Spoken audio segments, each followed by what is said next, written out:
সুপ্রিয় ভিউয়ার্স, আসসালামু আলাইকুম।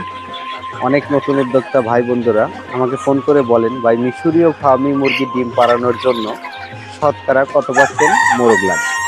মিশরীয় ফার্মি মুরগি ডিম পাড়ানোর জন্য শতকরা সর্বোচ্চ 10% মোরগ লাগে।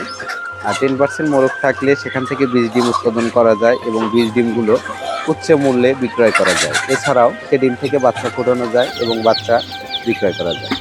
শতকরা 10% মোরগ থাকলে মুরগির ডিম প্রোডাকশন ভালো থাকে।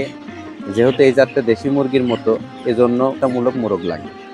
অনেক নতুন উদ্যোক্তা ভাই বন্ধুরা অরিজিনাল জাতের মিশরীয় ফার্মি মুরগির বাচ্চা নিয়ে খামার শুরু করতে চান, অথবা ভ্যাকসিন করা 1 মাস, 1.5 মাস, 2 মাস, 2.5 মাস, 3 মাস, 4 মাস বয়সী মুরগি নিয়ে খামার শুরু করতে চান, তারা আমাদের স্ক্রিনে দেওয়া নাম্বারে কল করে আমাদের কাছ থেকে সুস্থ সবল মুরগি এবং বাচ্চা সংগ্রহ করতে পারবে।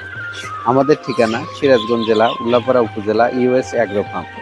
আপনারা সজমিনে খামার ভিজিট করে দেখে শুনে আমাদের কাছ থেকে মুরগি এবং বাচ্চা সংগ্রহ করতে পারবেন।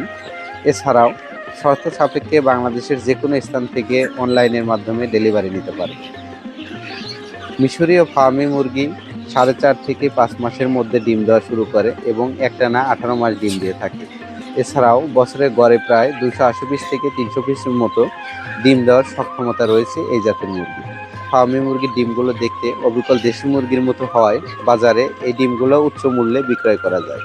এজন্য মিশরীয় ফার্মি মুরগি পালন বাংলাদেশের প্রেক্ষাপটে লাভজনক ব্যবসা এবং এই জাতের মুরগির রোগ প্রতিরোধ ক্ষমতা অনেকটাই দেশি মুরগির মতো এবং দেশি মুরগির থেকেও চঞ্চল প্রকৃতির হয়ে থাকে মিশরীয় ফার্মি মুরগি।